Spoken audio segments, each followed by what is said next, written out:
Universidad de Belgrano. Baja la aplicación V Mobile a tu celular. Cultura, educación, conferencias, doble diploma. Elegí lo que te gusta.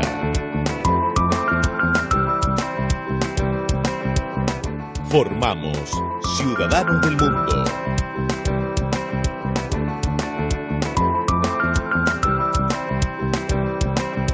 Universidad de Belgrano. www.uv.edu.ar.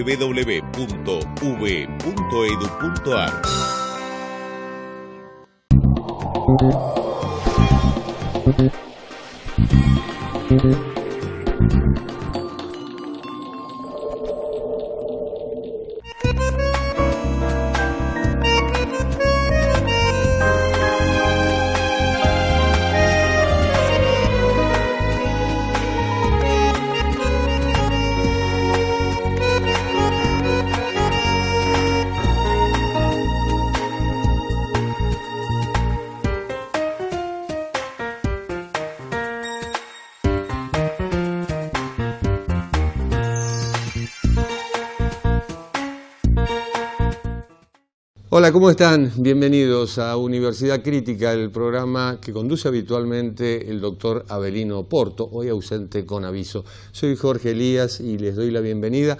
Vamos a tratar dos temas en particular. Uno tiene que ver con la inseguridad. Ustedes saben que el Estado fue creado inicialmente para dar seguridad.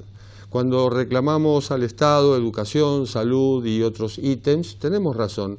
Pero la facultad primordial del Estado es brindar seguridad a los ciudadanos. Y el Estado argentino no está cumpliendo. No hay día que no nos enteremos de un crimen atroz, no hay día que no nos enteremos acaso de un juicio que termina en impunidad.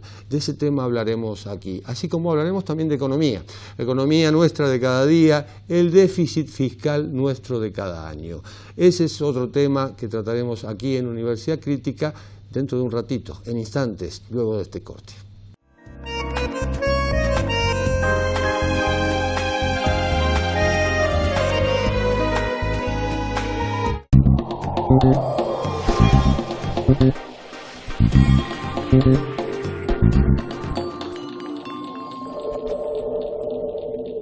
Universidad de Belgrano. Esta es nuestra vida universitaria. Trayectoria, credibilidad, prestigio.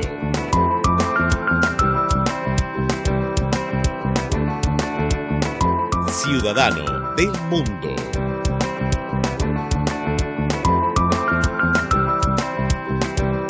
Universidad de Belgrano. www.uv.edu.ar.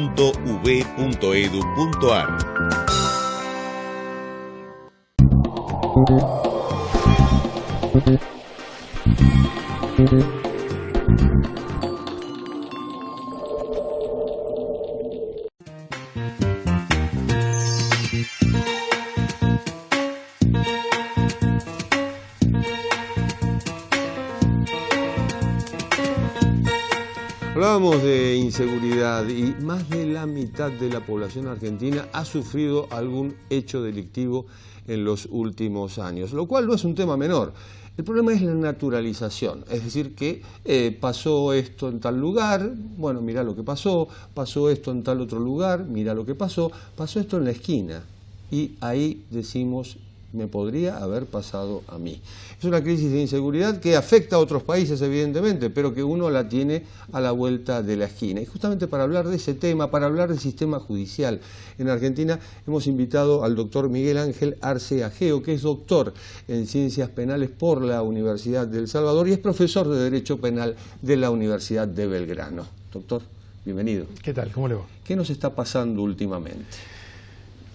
Bueno, me parece que el problema que nosotros estamos viviendo, sobre todo en las ciudades más densamente pobladas, es un problema que está muy trabajado a nivel internacional.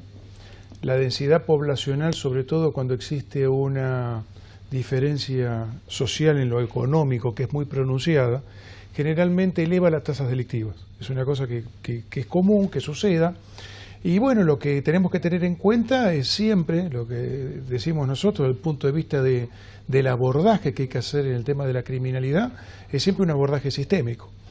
Es decir, mirar las diferentes áreas que participan y que tienen una actividad directa para la prevención y contención del delito y tratamiento, ¿no?, de la persona, del delincuente, como decimos nosotros.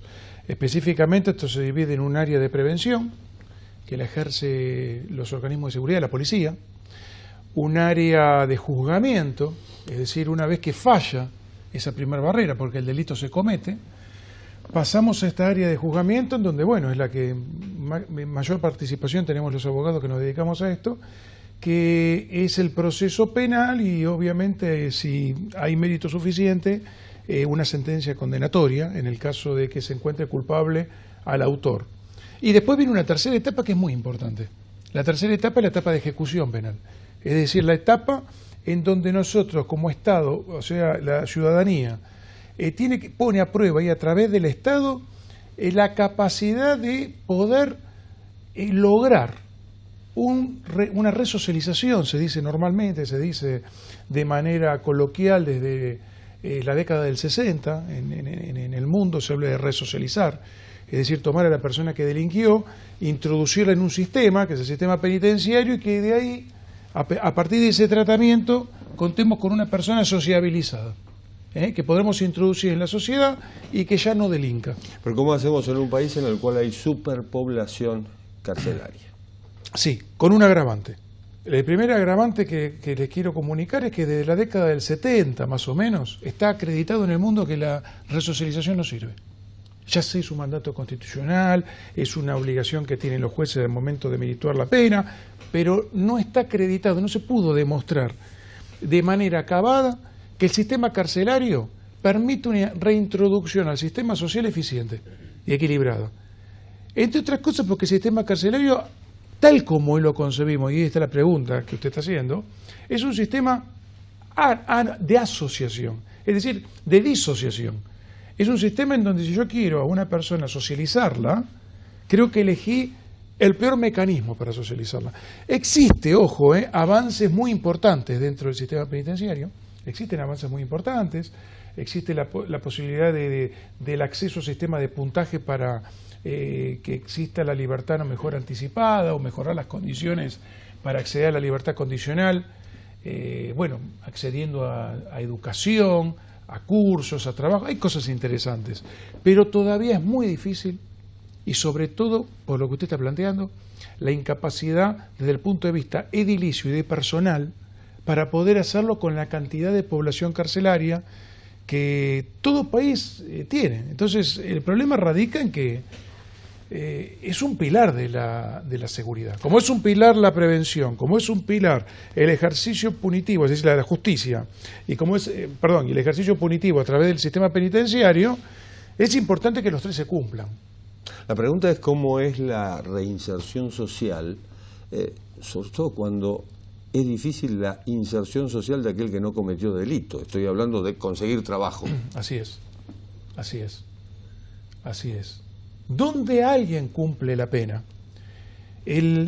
La estructura edilicia en donde alguien cumple la pena, si la comparamos con el habitante o el ciudadano que no delinquió, del estrato más pobre y que respeta la ley, a veces nos preguntamos, ¿no? Es decir, en ese equilibrio, por más que sabemos que las cárceles no son sanas, no son limpias a veces, y están en una situación crítica, fíjese qué tema interesante, ¿no? Hay una gran parte de la población en una situación más precaria y que sin embargo respeta la ley. Y eso nos tiene que llevar, eso los británicos miran mucho ese tema de equiparación de modo y de estándar de vida carcelario y de las clases más bajas de ese mismo sistema social que no por eso defraudan la ley. Entonces, bueno, yo no digo que las cárceles no tienen que ser sanas y limpias, sí digo que tiene que haber un abordaje integral. Es decir, siempre va a haber un fracaso en materia de seguridad si no mantenemos un equilibrio importante con una visión de política criminal para obtener resultados entre esos tres estamentos. Una prevención eficiente que evite que el delito pase a la segunda etapa. Eso es muy importante. Sí, claro. Porque estamos hablando, por ejemplo, de prevención del delito juvenil, con policía especializada hasta los efectos, preparada para evitar que ya exista una carrera en el delito. Y eso se mueve a partir de la preparación de las policías, ¿no? Esa es la primera parte, que es la más importante. Muchos países desarrollados destinan muchísimo más el presupuesto a la prevención que a la ejecución de la pena y que incluso al sistema judicial. Porque si usted pone la primera valla, ya lo que pasa es un filtro muy interesante, pasa menos. Y después está la depuración del Poder Judicial, que verá qué es lo apropiado para que tenga entidad suficiente para que el sistema carcelario funcione. Acá viene una discusión que es casi filosófica, más que casi no, que es filosófica. Hobbes con el Leviatán, el hombre es el lobo del hombre. Bueno, por eso el Estado tiene la obligación de brindarnos seguridad. Así es. Pero después aparece Rousseau y dice, no, en realidad esa persona que delinque no tiene la culpa, sino que es parte, esto viene a ser parte del entorno en el que se mueve. Estamos hablando de garantismo, prácticamente. Y me parece que no nos ponemos de acuerdo en cuanto a delincuentes que de pronto en algún momento hasta se convierten en líderes de la sociedad, batallón militante, por ejemplo.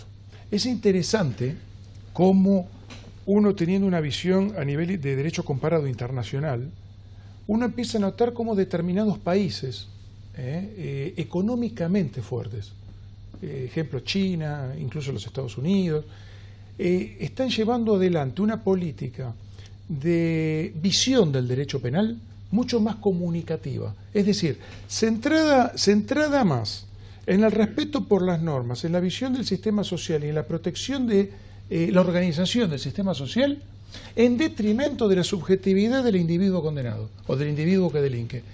No quiero decir que no se respeten estos derechos, estas garantías y estas individualidades. Lo que quiero decir es que se nota que un desbalance muy importante con respecto a los derechos garantistas emergentes de lo que yo llamaría la vieja Europa, porque Europa también está cambiando.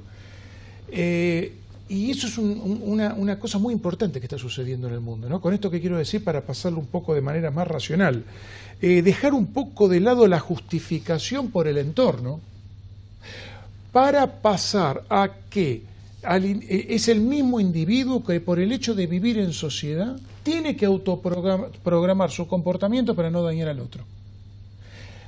Y eso es muy importante. Pilar básico, educación. Claro, bueno, ahí está la deficiencia, si queremos, a nivel estatal. Por eso digo, cuántas cosas que no están relacionadas intrínsecamente con el derecho penal tienen influencia en la motivación a delinquir por parte de un individuo. Pero es muy importante este cambio, este paradigma de cambio. No se discute ya en ciertos países desarrollados, sobre todo los económicamente más importantes, que la motivación de la pena ya no es la resocialización sola. La motivación de la pena tiene más que ver con la comunicación de que las normas deben respetarse. Y que la pena simbólicamente comunica precisamente eso. Las normas deben respetarse. Pero muchas veces aquí en Argentina, sobre todo con heridas aún abiertas, cuando uno dice las normas deben respetarse o aplica una multa por determinada cosa, hablamos de autoritarismo.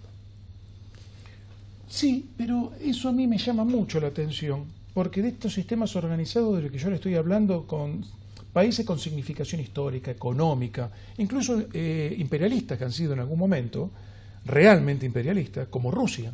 Vamos a poner un ejemplo.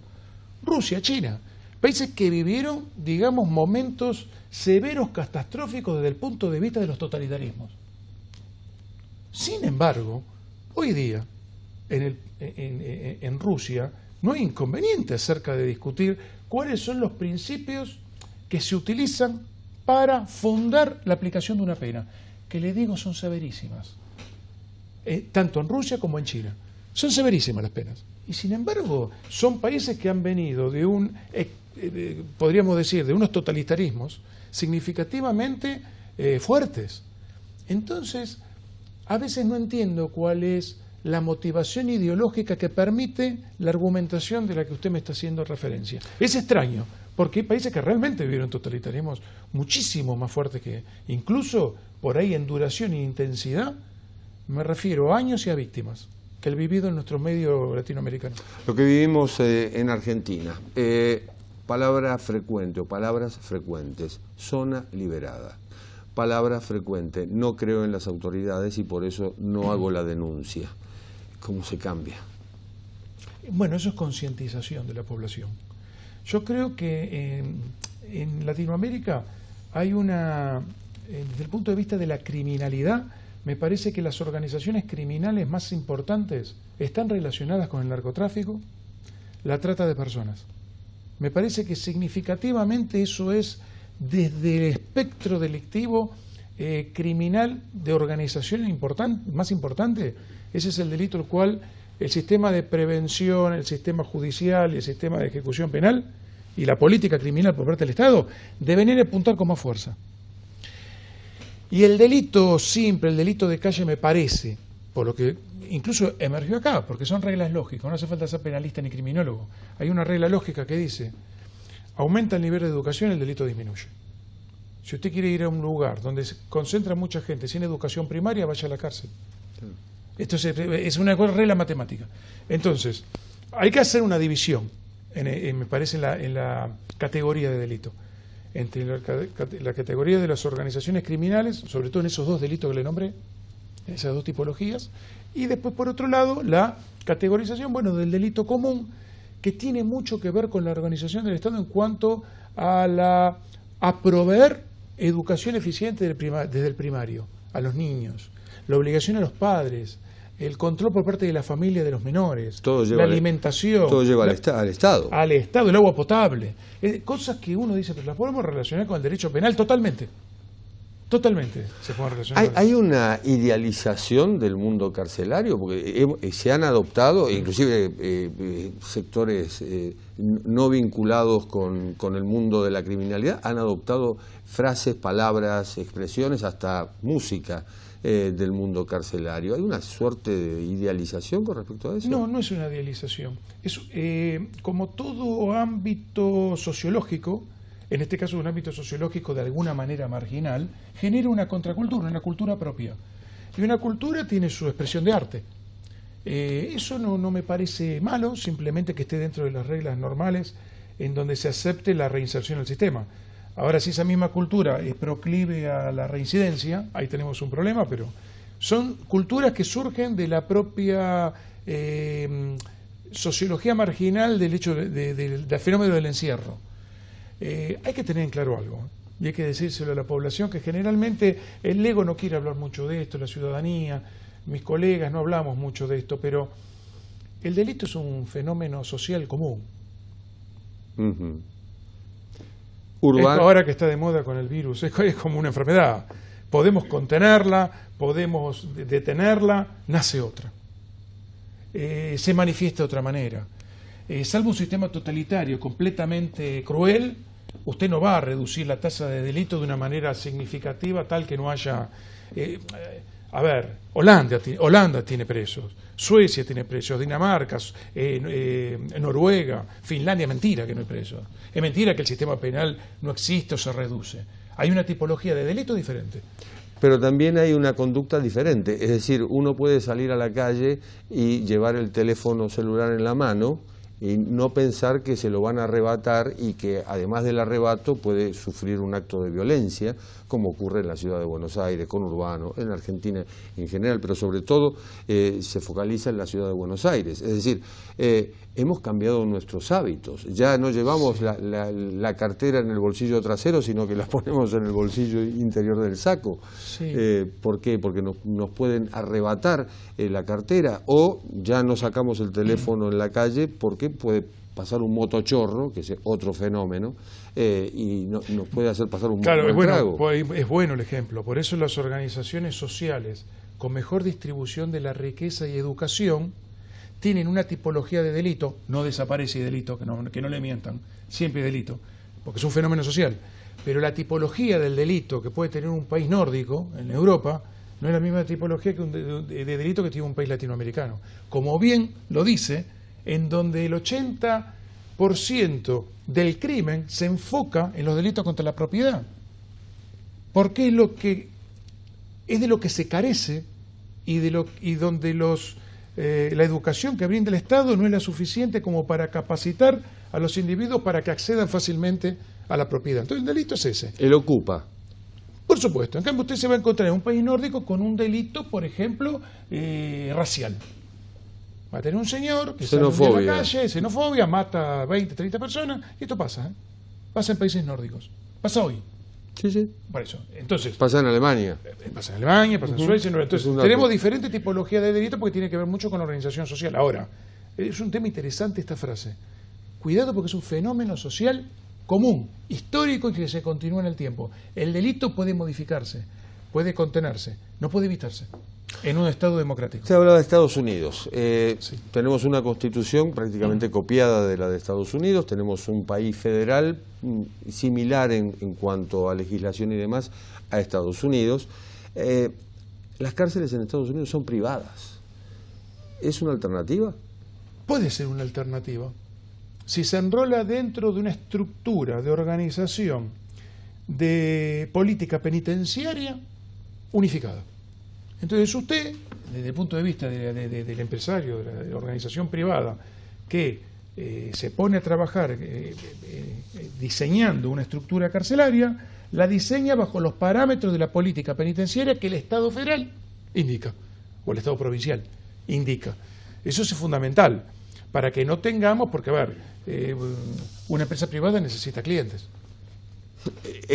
Bueno, si una empresa privada necesita clientes, yo no tengo que tener parámetros como para que no lleven a cabo determinados comportamientos para que la reincidencia sea una efectiva modalidad de rédito económico. Entonces, por eso el Estado puede estar presente, pero no hay que horrorizarse porque una entidad privada pueda llevar a cabo. De hecho, suena medio mal a veces porque, bueno, por ahí algunos colegas, algunos políticos lo dicen de una manera media dura, pero es verdad que no hay cárceles, que falta estructura carcelaria. No solo estructura carcelaria y cárceles, falta más personal y más recursos. Y lamentablemente para el Estado el delito, la contención del delito requiere de muchos recursos. Los estados desarrollados invierten mucho dinero en la prevención. En la prevención más que nada. También falta más sentencia firme. Más de la mitad de los que están hoy en prisión tienen prisión preventiva. Eso es un tema muy, muy difícil de tratar. Pero tendría que ser la libertad, entiendo yo, salvo contados casos, la libertad tendría que ser la regla. Porque hay que tratar de evitar la contaminación carcelaria. La cárcel es un problema en sí mismo. Entonces, si uno puede evitar la prisonización, mejor. Lo que va a reforzar la estructura carcelaria, le va a dar mejor entidad, más magnitud. Porque el que llega a la prisión, llega realmente porque merece la prisión. Y que la estructura y el gasto que hace el Estado realmente valga la pena. Hay algunos países que se preocupan mucho en las medidas de choque por delitos menores, por ejemplo. Le pasa a algunos estados americanos, los del sur, por ejemplo, tratan de que las medidas en los delitos menores sean más severas, cosa que de alguna manera esto disuada a la población de llevar adelante un delito con mayor envergadura. Digamos, si a mí me pasa esto, porque manejé con alcoholizado. Uh-huh. No me quiero imaginar lo que en este país me sucede o en este estado si yo cometo una violación seguida de muerte. Pero además varía según el estado. Varía según el estado, pero en general la severidad, salvo algunos estados, ¿no? La severidad es un patrón. Es un patrón también perdón que hable de estos países, pero hay que hablar de Rusia, China, son países muy importantes desde el punto de vista económico, financiero, ideológico. Y son países que también se ocupan mucho de estos temas, ¿no? de la prevención. La prevención es un tema que es muy importante y le destinan muchísimos recursos. Ahora hay todo un planteamiento interesante con el surgimiento del coronavirus. ¿Por qué? Porque en China aparecieron una restricción severísima de derechos. Derechos de movimiento, de traslado, de acceso. Hay restricciones severísimas y la población obedece de manera, casi le diría castrense, militar. Estamos hablando de un régimen comunista.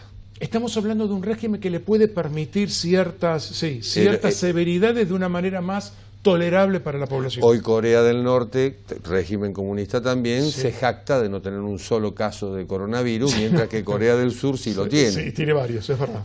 Y bueno, es mucho más fácil controlar a una población, más allá de que sea la población más grande del mundo. La Sí, de yo le China. dije que un sistema totalitario y cruel, Claro. evidentemente no va a tener delito ni coronavirus, pero bueno, ¿a qué se renuncia para eso?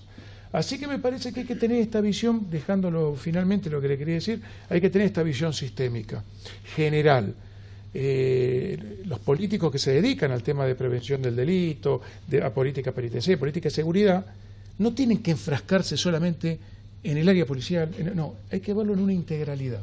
¿Cómo convive aquel que está con sentencia firme con el que está con prisión preventiva? Más, no debieran convivir. De hecho, no conviven. No conviven. A veces puede darse por el tema de la Pero si no hay- superpoblación carcelaria, no hay pero lugares. en realidad no debieran convivir. Y de hecho, debe existir la posibilidad de que no exista prisión preventiva, en donde el instituto de la excarcelación sea algo que no necesitemos. Decía Caferata, no, un maestro cordobés hace mucho tiempo, no deberíamos usarlo porque la prisión preventiva no debería ejercerse el encierro hasta que la sentencia no esté realmente firme. Entonces, a partir de ese momento, todo el peso del Estado y la severidad del Estado con el condenado por sentencia firme tiene que hacerse efectiva por el modelo del que estoy hablando de comunicación de la pena. ¿Qué hacemos con las cárceles de menores? Que en algunos casos, o institutos, creo que se llaman, en algunos casos les dan a los chicos la posibilidad de salir el fin de semana, y esto contado por funcionarios, a los chicos les encargan sus propios compañeros que le traigan tal y tal y tal y tal cosa, y el lunes efectivamente regresan con tal y tal y tal cosa, evidentemente robados. ¿Cómo se hace? Eso es una deficiencia de estructura estatal. Ahí hay un problema en la estructura funcional, es decir, los roles funcionales, los funcionarios. Eso no lo puede resolver ni la ciencia criminal, no lo puede resolver la política criminal, la política penitenciaria, la política de prevención del delito. Bueno, pero ese hay- es un problema de funcionarios, pero es la hay- estructura del Estado. Pero hay connivencia. Obviamente. Sí. Si a mí me llaman por teléfono y me dicen que tengo un hijo secuestrado y el llamado es desde una prisión, evidentemente alguien dejó pasar un teléfono. Evidentemente, sí. Eso es cierto. Pero vuelvo a repetir, eso tiene que ver con la estructura funcional del Estado en el área de, en esta caso en el área de la vigilancia de los menores que están privados de la libertad. El tema de los menores es un problema. Le hablaba del teléfono. Llaman por teléfono a una casa, la persona no le cree, un secuestro virtual, que es otro fenómeno actual, la persona no le cree y llama al 911. Y en el 911 la respuesta textual es: no se haga problema, vaya mañana a la comisaría de su barrio y nosotros le intervenimos al teléfono. Estamos hablando de desconfianza en hacer denuncias. Imagínese que la policía le intervenga o la fuerza de seguridad le intervenga en el teléfono de su casa. Sí, lo que pasa es que el problema es que el llamado haya partido de la cárcel con ese fin. Ahí está el problema. Eso es un problema, como le vuelvo a repetir, desde el punto de vista funcional, que tienen que hacerse cargo los funcionarios, ¿no? Y que tampoco todo tiene una solución desde el punto de vista de la visión doctrinaria, científica, de política criminal. Hay cosas que hacen al propio funcionamiento del Estado, en donde quienes estén detentando un cargo deben ser probos. Para ejercer un cargo público hay que tener conocimiento del área en la que uno se desempeña. Si yo me voy a desempeñar en un área diplomática y no sé hablar inglés, no sé hablar francés, no puedo. Hay cosas que son no sé, me parece que son evidentes. Y como voy a un ejemplo que es el más claro, voy a un ejemplo más concreto, ¿no? Me parece que ahí es donde hay que apretar las clavijas para que el sistema no se descalabre. Porque podemos tener un sistema normativo espectacular, incluso destinar fondos. Pero si la preparación en la distribución de roles de los funcionarios no es la eficiente, o si los sueldos son magros, cuidado, si los sueldos son magros, estamos con un problema. Volvemos en círculo, volvemos a la educación. Sí, Los sueldos son magros. es así. Yo creo que los sueldos del servicio penitenciario, juez y policía no debieran tocarse, siempre deberían mejorarse. Lo digo, pero sin ningún, digamos, ánimo desde el punto de vista ¿cómo lo puedo decir?, de congraciarme. No, es que realmente es así. Cuando uno va y visita en el mundo cárceles o juzgados, es muy importante que tengan una autonomía económica que les permita su ejercicio de su rol de manera bien honesta. Bueno, también es mucho más difícil objetivo. acceder al cargo. Si vamos a España, hay que presentarse en oposiciones que son dificilísimas y prácticamente inaccesibles. La pregunta es también, no hay sentencias firmes. Esta demora de la justicia, ¿a qué se debe? ¿Faltan jueces o hay demasiadas causas? ¿Qué tema hermoso? Es estructural y sistémico. Se puede arreglar rápidamente. ¿Cómo? No solo con la modificación del código, sino la estructura del procedimiento es la que lo lentifica. Es la propia estructura, no solo desde el punto de vista codificado de sistema acusatorio, eso ya lo sabemos todos, que la intervención del fiscal a lo mejor... No. La oralidad debería ser plena, debería ser generalizada y debería optimizarse recursos, como lo hacen los países desarrollados, con respecto a los empleados. Utilizarlos para mejores funciones, porque hay una superpoblación en cuanto a las necesidades que tiene un juzgado. Eso tiene que ver con el papel, tiene que ver con la forma de instrucción, cómo se lleva, tiene que ver con la forma en que se realizan las notificaciones. Vamos muy lento con eso. Vamos muy lento con los sistemas de apelación, con la utilización de 3 jueces para una primera instancia. Tribunal oral de 3 jueces. ¿Para qué digamos 3 jueces en una primera instancia? Cosas tan sencillas que bueno, pero... el tiempo seguramente, como le pasó a todos los países desarrollados, el tiempo va a hacer que esas cosas vayan cambiando y que la eficiencia sea un rasgo importantísimo en el sistema judicial. Porque la gente lo tiene que demandar. Y que no prime aquello de serás lo que debes ser o serás abogado. Doctor Arce Ageo, gracias. Gracias a ustedes, como siempre. Pausa, volvemos.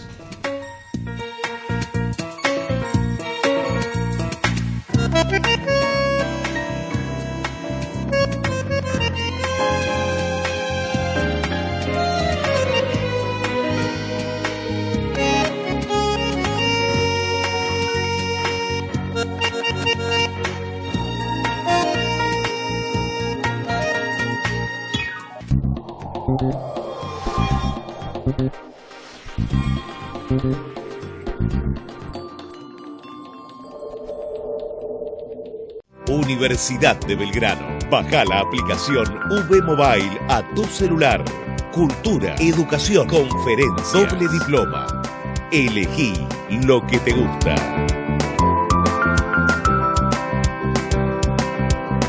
Formamos ciudadanos del mundo.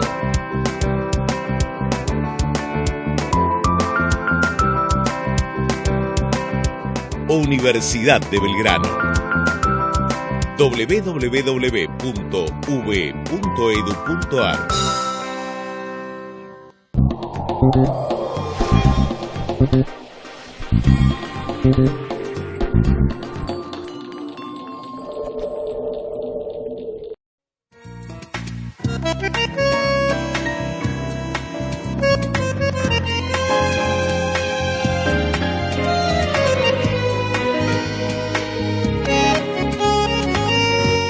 Continuamos en Universidad Crítica, el programa del doctor Avelino Porto. Y ahora vamos a hablar de economía.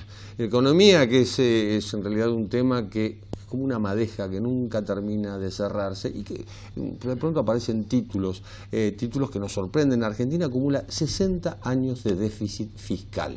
Esto lo dice Jorge Colina, con quien estamos compartiendo un café. Jorge Colina es economista jefe de IDESA. Bienvenido. A ustedes, muchas gracias. 60 años de déficit fiscal. ¿Cómo se sale de esto? Es muy difícil. Digamos, desde el año 61, que es cuando se remonta la serie que publica el Ministerio de Economía hasta acá, hemos tenido 60 años de déficit fiscal.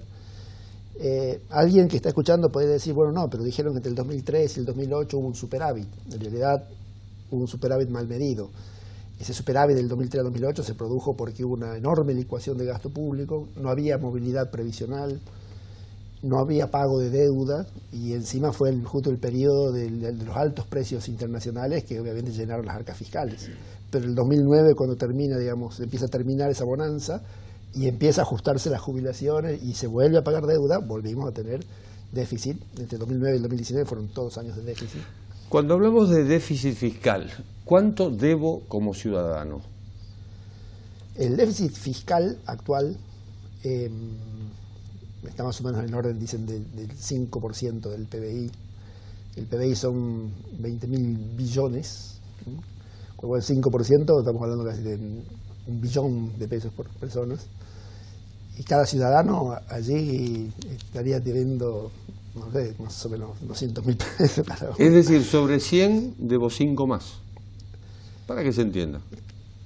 Digamos, no, es diferente, porque ese 5% es del PBI, es el total de la economía. Si uno lo midiera sobre los ingresos del Estado, es cerca del 20%. O sea, como que el Estado tiene un faltante de 20% todos los años para poder financiar. Entonces, ¿cómo se termina financiando eso? Hay etapas que se financia con deuda. Se pone un título en el mercado nacional, otras veces en el internacional, en dólares tiene que ser ese.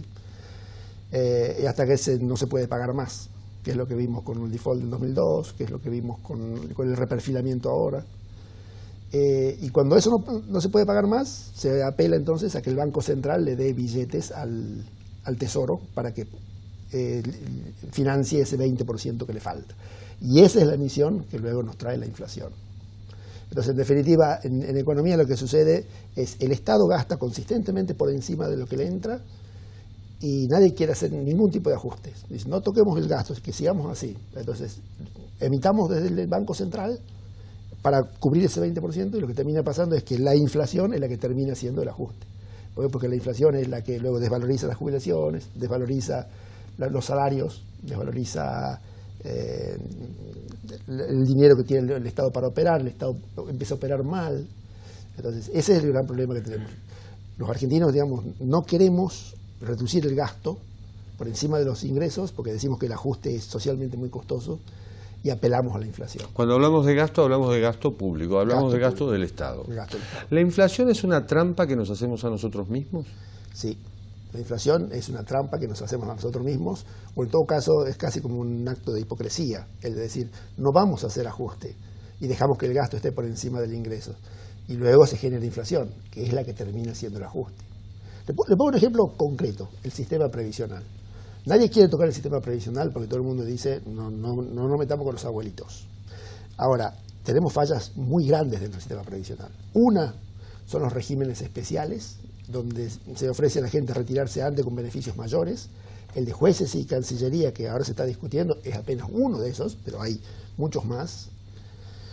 Otra cosa, se regalan jubilaciones con las moratorias.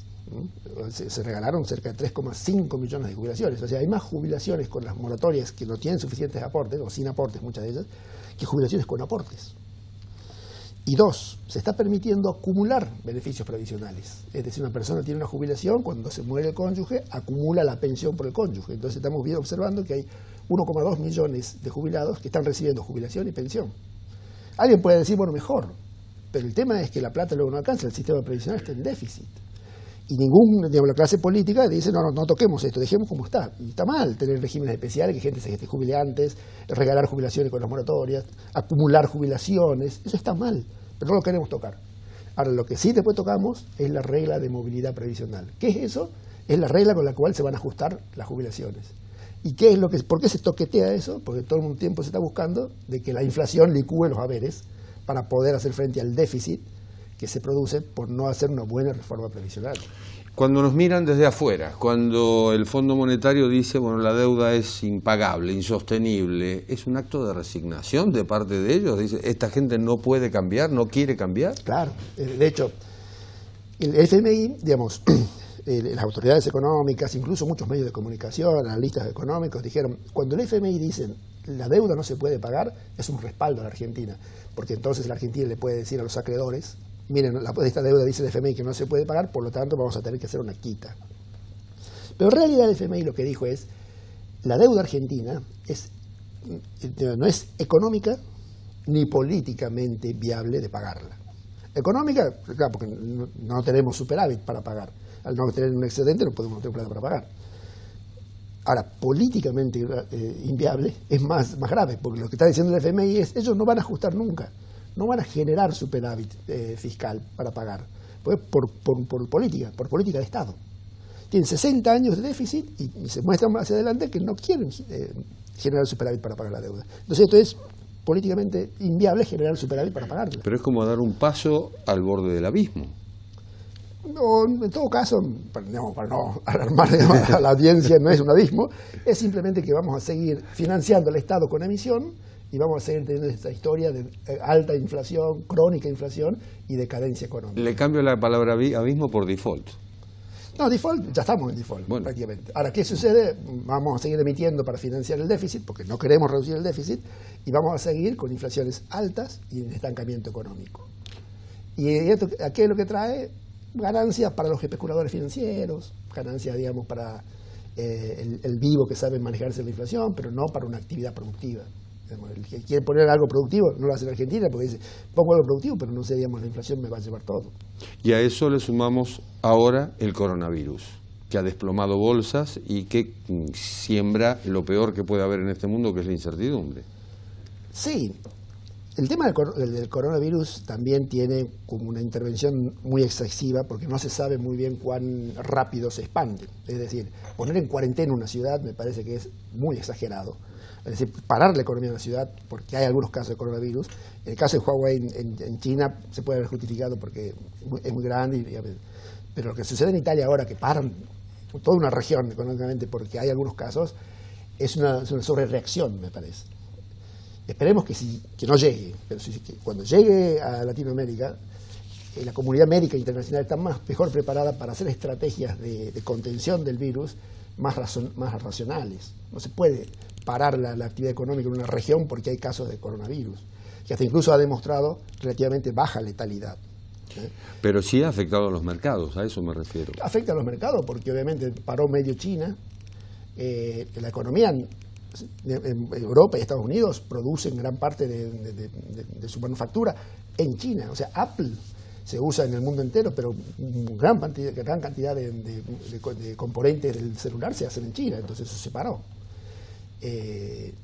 Por eso me parece que lo que estamos viendo ahora es como una sobrereacción a un virus que es desconocido hasta ahora. Esperemos que rápidamente la comunidad médica internacional lo entienda el virus y haga estrategias de contención mucho más racionales que poner en cuarentena a ciudades enteras. ¿Cómo se maneja el gasto? Porque, por ejemplo, un informe de IDESA, se gastan 17.000 millones de pesos por año en planes alimentarios.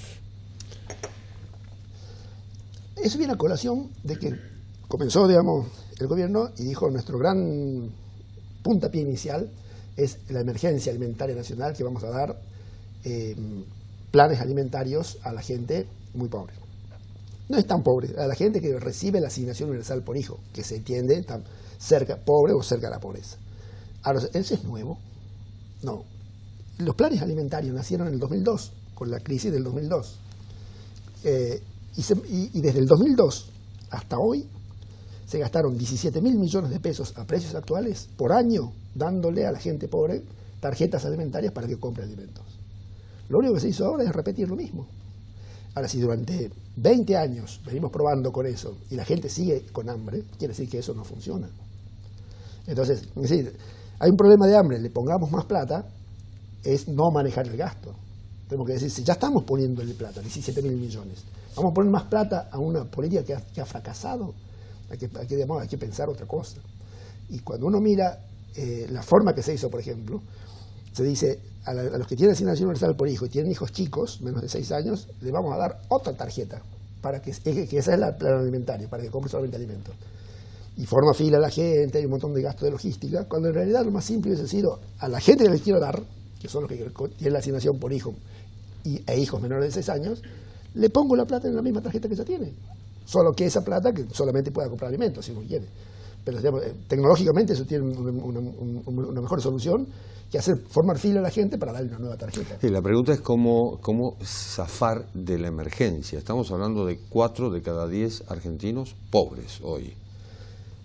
En el año 2002 se declara la emergencia y todavía estamos con la emergencia declarada, desde el 2002. cuando en teoría hemos pasado momentos hermosos, según algunas personas, diciendo en la época del kirchnerismo han sido grandes momentos, nunca se salió de la emergencia, aun cuando hubo mucha plata con el tema de la bonanza. Entonces, ese es otro tema, igual que el gasto público. Declaramos la emergencia y nunca decimos que hemos salido de la emergencia, y vivimos siempre viviendo en emergencias para tocar las normas, las leyes en función de la emergencia. Entonces, ahora estamos en una emergencia real, como usted dice, la pobreza va a llegar al 40% de la población. Estamos en una emergencia real porque aún en periodo de bonanzas, todavía nosotros decimos estamos en emergencia para hacer picardías.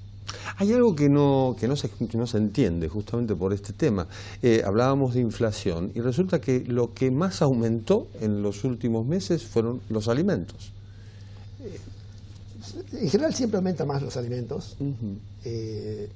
Digamos, se dice que porque en Argentina es productora de alimentos y hay ciertos alimentos que se exportan, entonces cuando sube el dólar el precio del alimento tiene que aumentar porque convendría más exportarlo. Claro, pero en los países petroleros, y no es una comparación y no los pongo como ejemplo porque crean déspotas, pero en los países petroleros la gasolina es prácticamente gratis.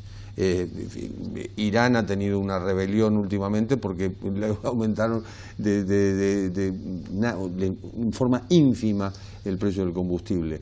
En un país que tiene 11 veces para alimentar a su población, la verdad es que no se explica. Bueno, buen ejemplo el de Irán. O sea, ellos tenían ellos son grandes productores de petróleo y lo regalaban a la población. Un día se quedaron sin petroleo. Claro. Y ese día tuvieron que ponerle un precio al petróleo y vino... Esto por las sanciones internacionales, especialmente acá de Estados tuvimos Unidos. Lo mismo, O sea, acá nosotros dijimos la carne primero para los argentinos, allá por el año 2006-2007, el famoso secretario de Comercio dijo, la carne para los argentinos, no para los extranjeros.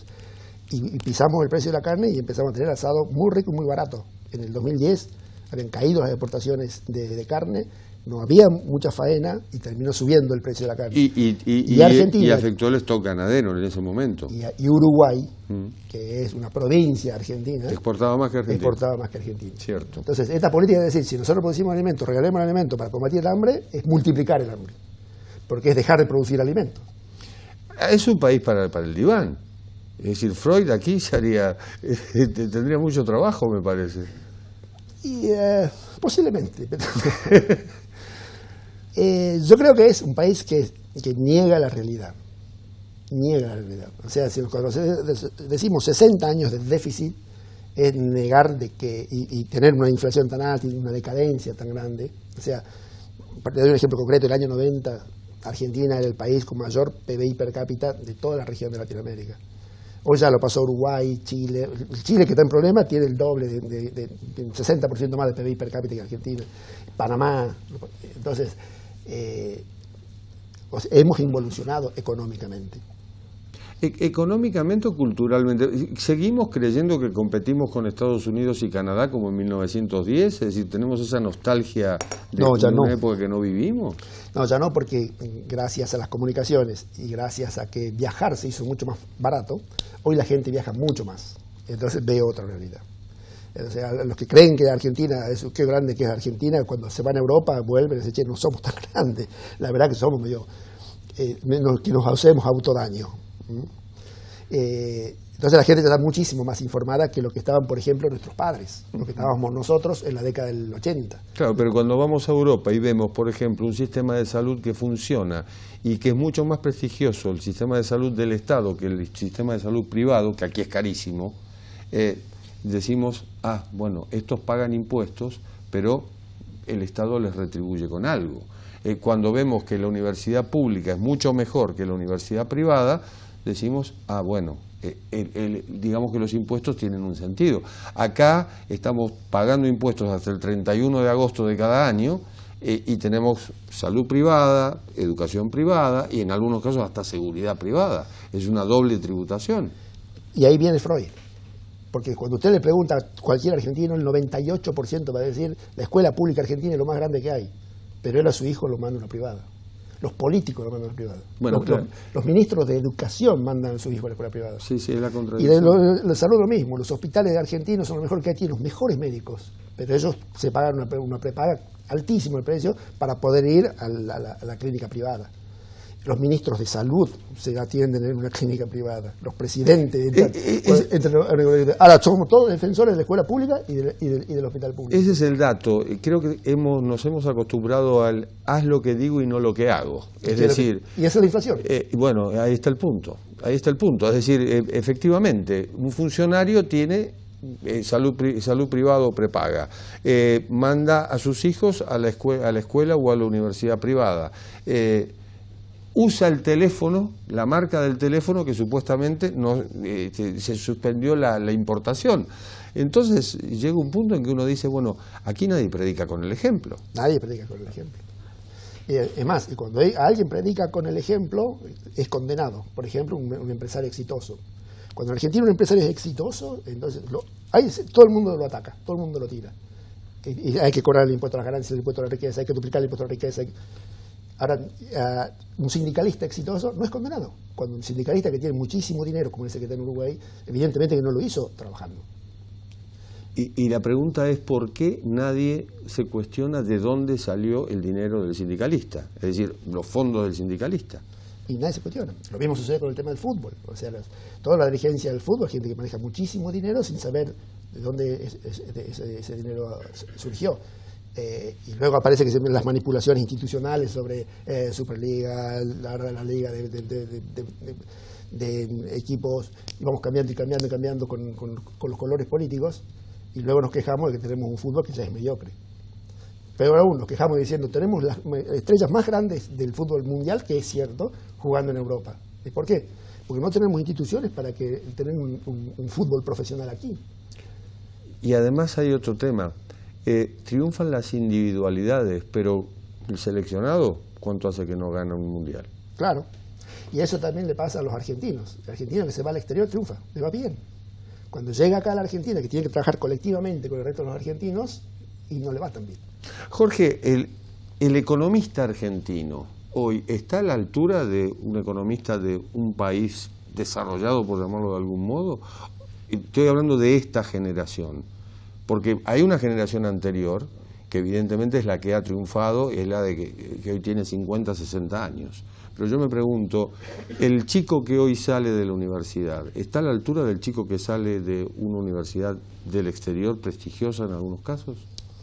Bueno, todo depende del chico, ¿no? Sí, sí, seguro. Hay una ley de chicos que son muy... Es individual, pero es esta fama que nos hemos hecho los argentinos, que durante la dictadura fueron a Venezuela, en Venezuela les fue fantástico, en México competían con los profesores de la UNAM, y bueno, y vino la generación Argenmex, en España odontólogos y médicos que se han desempeñado en forma fenomenal. Estoy hablando de hace unos años. Me pregunto si hoy están a la altura, si hoy la educación argentina está a la altura de aquello. Digamos, apenas ser un chico de universidad posiblemente no tenga el nivel que tenga un chico que está en la universidad de un país del primer mundo, pero todavía tiene herramientas como para ir al primer mundo, hacer una maestría, un posgrado, un doctorado, y hacerlo con éxito, y mejorar mucho su conocimiento y su nivel.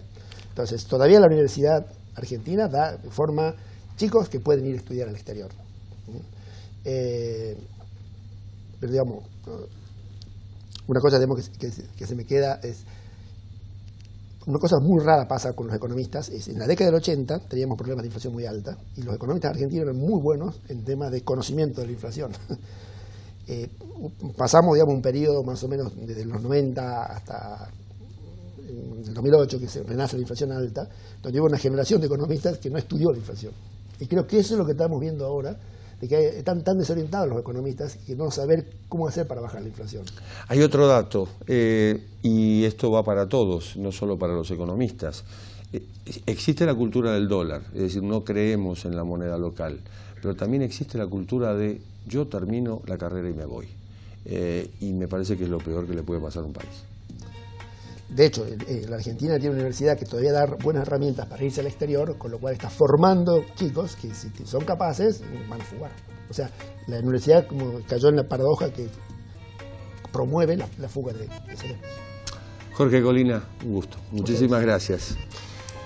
Misión cumplida en Universidad Crítica, el programa del doctor Avelino Porto. Nos reencontramos la próxima semana. Chao.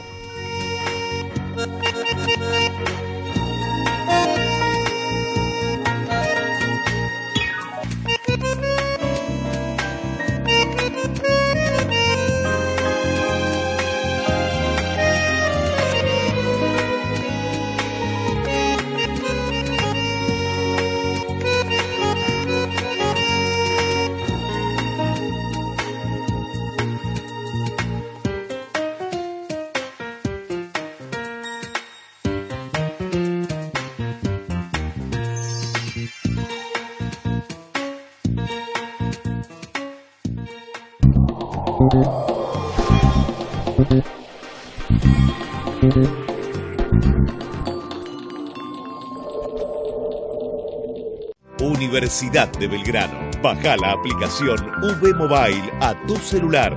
Cultura, educación, conferencias, doble diploma. Elegí lo que te gusta.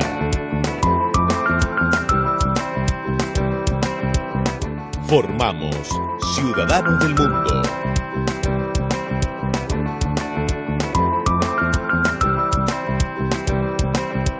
Universidad de Belgrano. www.uv.edu.ar